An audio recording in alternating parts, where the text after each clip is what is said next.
श्री शिवाय नमस्तुभ्यम। दर्शकों, विमला दुबे भक्ति चैनल में आप सभी का फिर से स्वागत है, अभिनंदन है। अगर आपका मन दुखी हो तो इस प्रसंग को अवश्य देखें, मन को शांति मिलेगी। तो गुरु भगवान जी बहुत ही अच्छा प्रसंग सुना रहे हैं, आप लोग ध्यान से सुनिए। और जो कोई भी चैनल में न्यू है, चैनल को सब्सक्राइब, लाइक, कमेंट ज़रूर करें। तो आप लोग गुरु भगवान के बताए हुए इस प्रसंग को अगर आप सुनेंगे, आप अंदर से दुखी हों, मन शांत नहीं होता। कभी कभी होता है कि हमारा मन खराब रहता है और मन शांत नहीं रहता है, तो उसके लिए गुरु भगवान जी ये प्रसंग सुना रहे हैं। यदि आप लोग ध्यान से सुनेंगे तो आपका जो चित्त है वो शांत होगा और मन जो बेचैन व्याकुल रहता है वो नहीं रहेगा। तो आप सब के लिए ये वीडियो में लाई हूँ, आप सभी के लिए, ताकि आप सबके लिए ये बहुत ही नॉलेजेबल हो, अच्छा हो। तो आप लोग पूरा वीडियो देखिएगा कि गुरु भगवान जी कौन सा प्रसंग किस प्रकार सुना रहे हैं और क्या सुना रहे हैं। तो आगे सुनिए, गुरु भगवान के बताए हुए इस प्रसंग को सुन। हाथ अगर गंदे हो गए तो पानी से धोए जा सकते हैं। कपड़ा गंदा हो जाए तो साबुन से साफ किया जा सकता है, पर शिव कथा कहती है अगर मन गंदा हो जाए तो न पानी से साफ होता है न साबुन से साफ होता है। अगर मन गंदा हो जाए तो केवल सत्संग से ही साफ हो सकता है, बाकी का किसी से साफ नहीं। कहती है कथा में वही पहुंच पाता है जिसने अपना अहंकार, अपनी अभिमत्ता, अपना अहम घर के दरवाजे पर छोड़ कर आया हो। और कथा में जब गिरिराज बाबा के मंदिर में आप चौखट पर जब प्रवेश कर कर ऊपर चढ़कर 2 सीढ़ी चढ़कर जब इस पावन प्रांगण में आते हैं तो कोई अहंकार करने वाला व्यक्ति तो बाहर ही रह जाता है, पर जो अभिमत्ता से विहीन हो गया, अहंकार से जो चला गया, केवल वही कथा में पहुंच पाता है।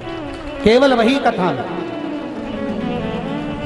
जिसको मनुष्य चुनता है, जिसको मानव चुनता है, वो संसद में जाकर बैठता है, और जिसको महादेव चुनता है वो शिव महापुराण में जाकर बैठता है। भगवान चुना है इसलिए बैठे हो,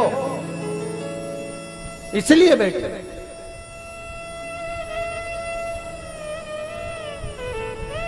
और फिर निवेदन करूंगा, मैं फिर आपसे कहूंगा, इस शिव महापुराण को आप साधारण ना समझे।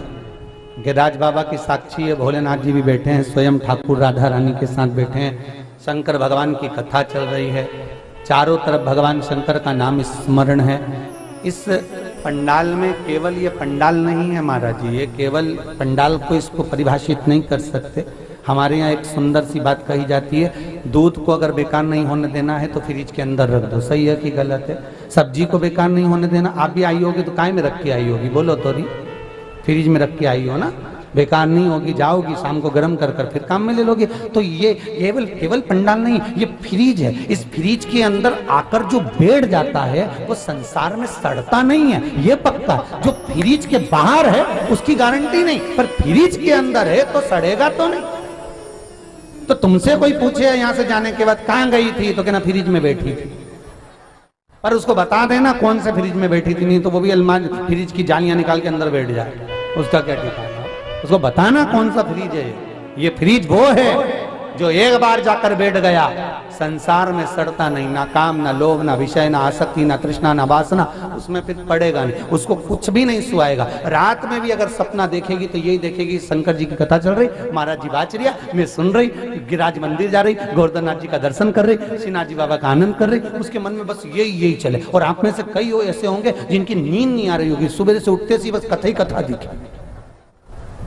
कई तो रात के भी चिल्ला रही होगी, यार पति बेचारा घबरा रहा होगा, कहां से आई है तू, कहां गई थी ऐसे, उसकी बेचैनी बढ़ गई। बाप देखी कि तू गई कहां थी, तुझे कथा में गई थी। जब से कथा चालू हुई है शंकर की, ये वो पुराण है जो चंचुला देवी विधवा हो जाती है तो उसका अखंड सौभाग्य मिल जाता, ये वो पुराण है।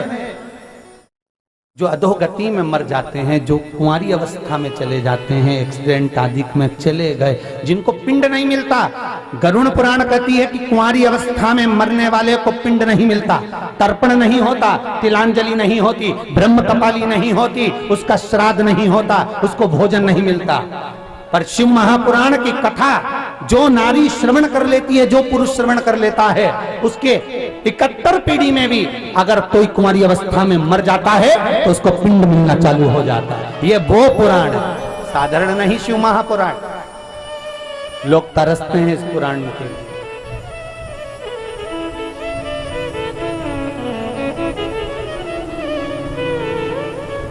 लॉकडाउन के बाद पहली कथा शिवरी नारायण करी, ये दूसरी कथा आपके दौसा में हुई।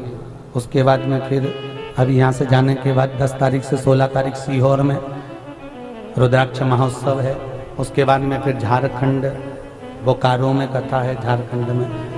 तो कहीं भगवान की कृपा।